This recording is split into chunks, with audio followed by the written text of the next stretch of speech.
All right, Sean, in today's video, we're going to talk about 3 ways to add 10 more yards to your drive pretty much instantly.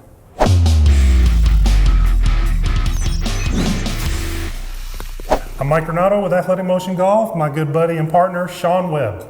Sean, let's talk about ways that we can add instant distance to our tee shots. Absolutely. I think the first thing you always want to look at is what can I do before I even make the swing to potentially add distance. So the old setup to success, right? It makes complete sense, and I think that's where a lot of golfers miss the boat. There's a lot of times 10 more yards in there before you even take the club away. That's right. We can position our bodies, position the ball both in our stance and relative to the ground in certain ways where we can promote more distance, more club head speed, more ball speed, right? Which is ultimately what we're after, is making the ball go faster. That's what matters. Create that distance. So what are some ways we need to optimize our setup? So, let's simplify it for a minute here. I think a great way for the average golfer to get 10 more yards is to launch the ball a little higher with less spin, right? Ball launches a little higher with less spin, it carries longer, and then when it hits the ground, it's going to roll out. So the number one way probably to help do that is to tee the ball up a little higher. It's going to promote more of an ascending or an upward angle of attack. Absolutely. So I've got this ball teed up, so a little more than half the ball is above the face of my driver. And what I see with a lot of amateurs, especially ones that have the classic kind of over the top, they're not comfortable with this, because if they tee the ball up like this, a lot of them are going to hit the top of the driver and pop the ball straight up. So not only do you have to tee it higher to take advantage of this, the sweet spot on these drivers is middle to a little higher than middle, right? To launch it high with lower spin. Not only are you going to have to tee it higher, you're going to have to do some different things with your body in the setup. Why don't you cover that? So what we're talking about essentially is, if we break the golf swing down into a merry-go-round, right? That's right, merry-go-round and Ferris wheel, right? We've probably all been on both of those. We need to have a mix of both in the golf swing. So it's more of a slanted merry-go-round or a slanted Ferris wheel. If we go the maximum on in, so let's go maximum merry-go-round. Okay. Club head be coming way low, and it'd be really easy if the only goal was to hit up on it because the club head's down here. Now, if we did a Ferris wheel, right, it becomes more difficult to hit up on it unless we put the ball way farther forward. Then we risk the chance of hitting it low off the face. So we need that combination. We need the club coming in lower to the ground back in here and then working its way back up as it's going on that arc. What a great concept. And we can do both of those, or really maximize our ability to do both of those with setup and ball position. Absolutely. And I think the first thing we want to look at is where is the ball placed in the stance. And I've had a lot of golfers come through, so is Mike. They're always asking, where's the ball need to go? Where's the ball need to go? A lot of people that aren't comfortable with a high tee, that have some of these swing issues, they'll put the ball back and kind of bang down on the ball. Right, because their swing is more Ferris wheel, so they're more comfortable. They're going to hit the ball more near the club face the farther back. The problem is that contact that you get from that also destroys any chance you have of hitting the ball farther. It's less because it's going to spin more, launch lower, the things we're trying to avoid. So, the great benchmark, if I just drop the club down, I have a foam ball teed up here, we're indoors today because it's ice cold out. Put this driver down, try to get the ball somewhere up near your left heel. It's kind of classic golf instruction, right? Right. Now, part 2 to that, where is this ball in relation to my body? I could have, the tricky part is I could have a good ball position in relation to my feet, but a lot of you are set up over this way with a high right hip and kind of a high right shoulder, right forearm. Let's actually pretend I'll let you hold this club upside down and pretend it's a 7-iron. Okay. So most 7-irons are going to be set up kind of somewhere a little forward and center, right? Something like that. Now, what golfers do, now let's switch that to a driver.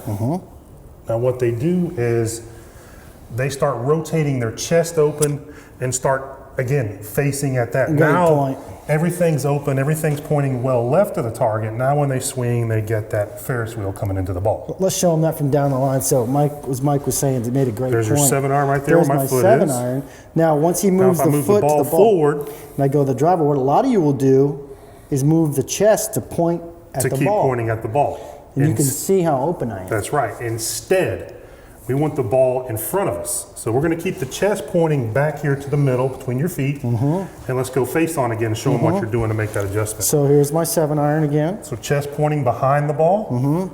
Now you just move the arms forward or have the club head in front of the hands. That's perfectly fine.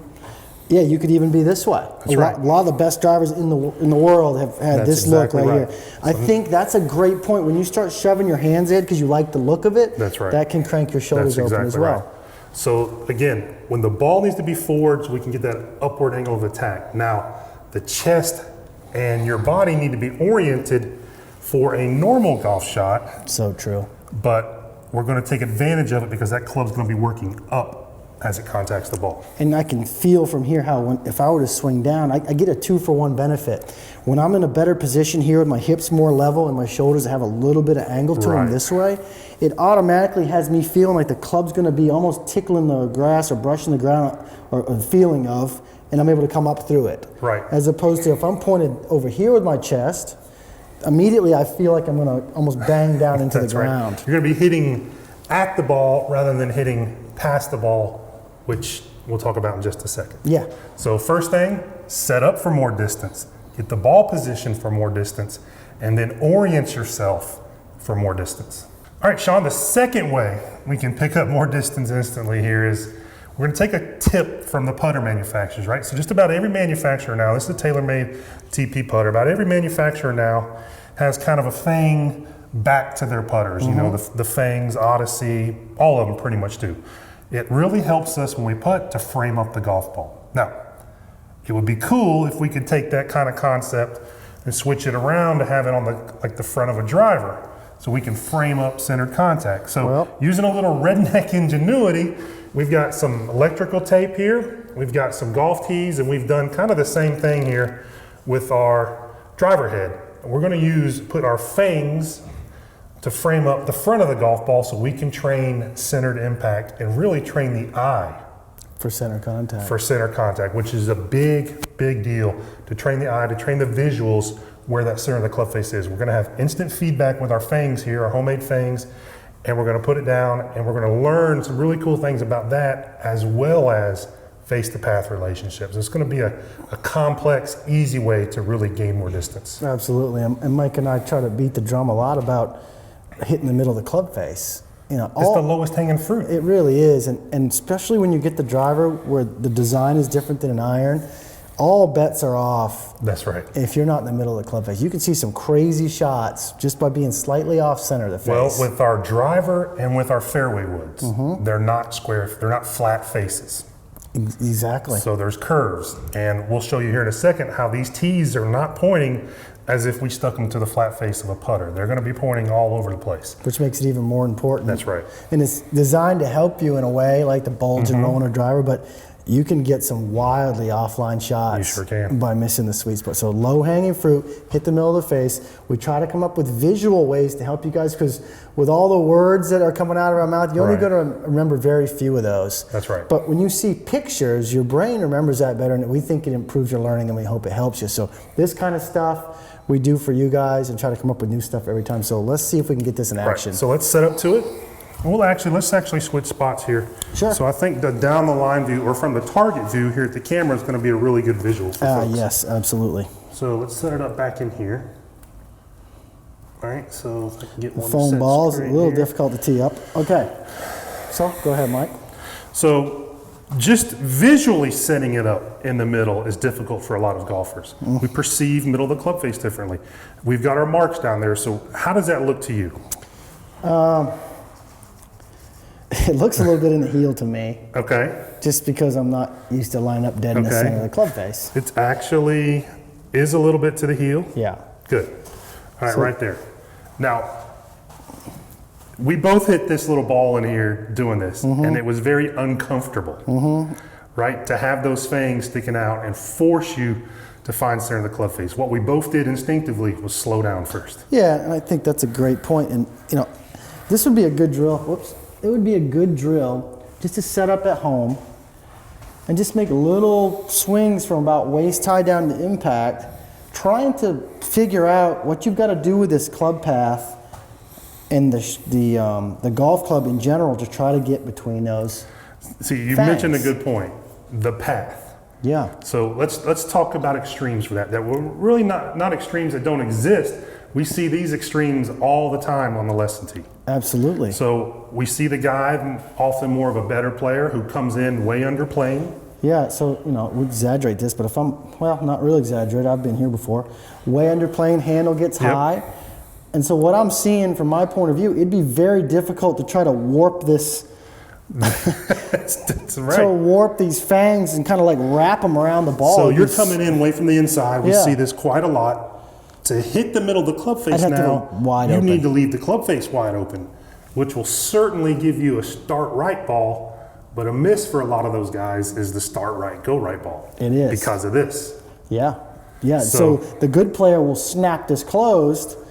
A lot of times they may catch a sweet spot, but they're going to be missing the face. That's right. A lot of times too, because the club is not coming in on more of a direct angle. It's more of a glancing shot. And a lot of these inside path guys hit it out of the toe, which you can see why. That toe is going to be the last thing to come around and close, and you're going to be piercing the ball with this outside fang. That's a great point. And you could see how that'd be difficult, like I said, to wrap these around. That's right. It's a really last minute save move, and we all know how those last minute saves, sometimes they work, most of the time they don't. Right. Now, for the other golfer, for the Ferris wheel golfer, he's going to be coming out on it.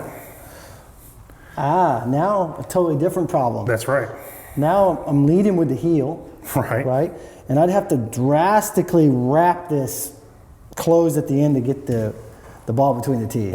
Or square it up sooner to the path, which is going to send the ball unplayably to the left. Yeah, so when you're working on, center face contact, we've got a lot of videos. Yep. We tell you to spray the face or put stickers down. Okay, yes, and we've got a drill where you use the gate, but if you're still having a lot of trouble, you've got to take it back a notch and say, well, what is my club doing from this waist high or even from the top down to the ball that's making it so I can't get between the tees? When you've got something this drastic on the club face, start small. And slow.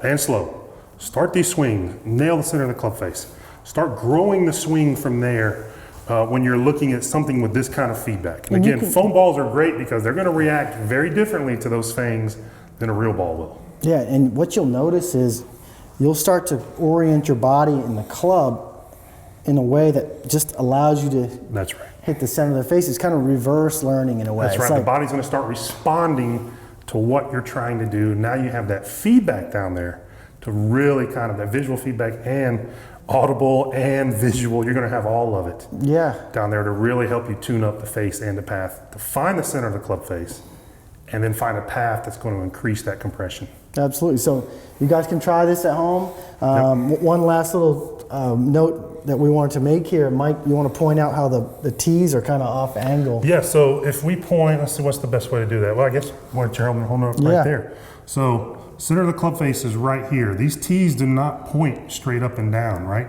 Because the driver face is curved, you can see how these tees point at different directions, and every driver or every manufacturer, they all have their own formula for the curve of the face. So again, that's going to play a part of this, and it's also going to help you really make a visual point of why that center of the club face is so important when you have this club in your hands.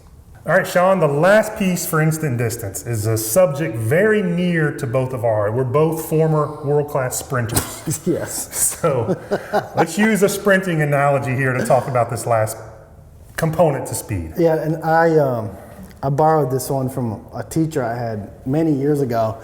And I've mentioned him before. His name was Adrian Wadey. I don't even think he teaches golf anymore, but he was a great player, college player, played pro golf, and he ended up being a phenomenal teacher. He taught tons of tour guys, and one of the things he always said to me was, you need to feel like you're swinging through the ball, not at the ball. And at the time, I was like, I don't quite get that. But he made it make sense when he said, well, if you were a sprinter, an Olympic sprinter doesn't run to the line, they run through the line so that when they get to the line, they're going their fastest speed. Right, and we both have a lot of experience in that, right? So, yeah, absolutely. So when we watch the Olympics every 4 years, right, we don't see the sprinters, Usain Bolt, come up and then touch the tape, right? They're accelerating through that tape because that's usually where the race is won.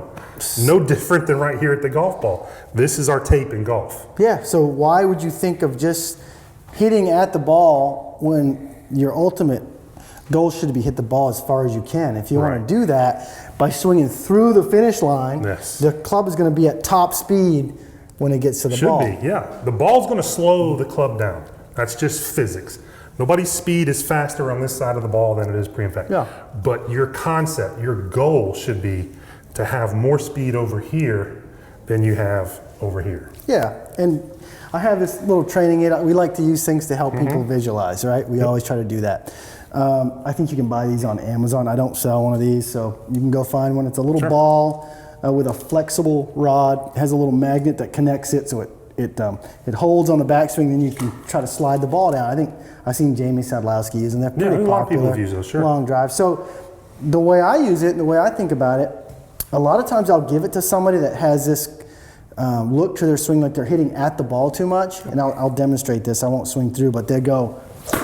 When they try to hit at the ball, this ball will snap much too early. All the angles are released really early. Yeah, because they've timed it up basically to get the ball. That's the goal, right? That's what they try to do. So what I try to get them to do is try to feel that the ball whooshes out there, right? And that's a totally different concept. That's a through the ball motion, right? And if I do that, the whole look of the swing changes. That's exactly right. If I put those two people on video and I just change the concept that's in their head about what they're trying to do. Golf, the same golfer, if I said, make your focus the ball, they're on their back foot and they're throwing their angles early with their wrist and have the scooping motion. And if I tell that same golfer to make this thing reach top speed out here and snap through the ball, basically, they look like a tour player if I put those two people on video. Well, I've heard one guy use an analogy of, it was actually one of our players. He likes to think of a piece of plywood out here in front of the ball. If you've ever hit wood by accident with your club, you know if you're going to get through it, you better be motoring through. So his goal is to break the plywood with his club head. Oh, that's interesting. Now that reminds me of karate. Yeah. Breaking boards. Something else we were world. I took karate. I became a yellow belt. It's pretty impressive. I think you had to do that for like 2 weeks to get your yellow belt. But anyway, there were people that could actually break boards. Yeah. And you know, everybody kind of goes and watches them. I think they did a demonstration to get you signed up for that first month. And the guy had 3 or 4 boards, and one of his keys to doing it, he said, was that he visualized through the board with his hand, not just the top board. He said, I'm trying to get my mind to the bottom board. That's right. So by going through and having that mentality of through, he didn't put the brakes on early, and he was able to get through it. So that's a great point with the plywood. I love that. So you can, again, our visual perceptions play such a huge part in the golf swing. When we lock into the golf ball, right? Keep your eye on the ball, so everybody kind of sits here, locks in. That all of a sudden has a big target around it. And then just instinctively, that's the goal. Everything's square, everything kind of, releases right there at the ball, where the target should be this big old plane of glass or plane of sheetrock or plywood, and you want to bust right through that. And I think just that concept is another piece of low-hanging fruit that's really going to add distance to your drives. Tee it up high, set up. Tee it up high with the setup. Then we've got center contact with our fangs. Yep, with our fangs. And now we call it the sprinter's mentality. That's right. Now we can also call it the Bruce Lee mentality. The Bruce Lee mentality, right? He's pretty good. Through the boards, yes. Do that, have that concept with your driver swing or your golf swing in general. Driver especially, you're going to pick up 10 more yards. Absolutely. If you'd like more distance instantly, we put together a video just for that. All you need to do to get that video is click on the link below in the first pinned comment. We'll ask for your name, your email, and we'll send it out to you immediately. If you haven't already, go ahead and subscribe to the channel. Once you do that, click on notifications so you know when we have a brand new video coming out right away. Right, we want to make this channel's content just for you guys, just for your golf game. So leave us some comments down below if you'd like to see something that we haven't already covered or want to see it covered in a different way. We'll do our best to get that for you as soon as we can. And don't forget, if you want to hit the ball farther, click the link below in the first pinned comment. Get you some instant distance. Instant.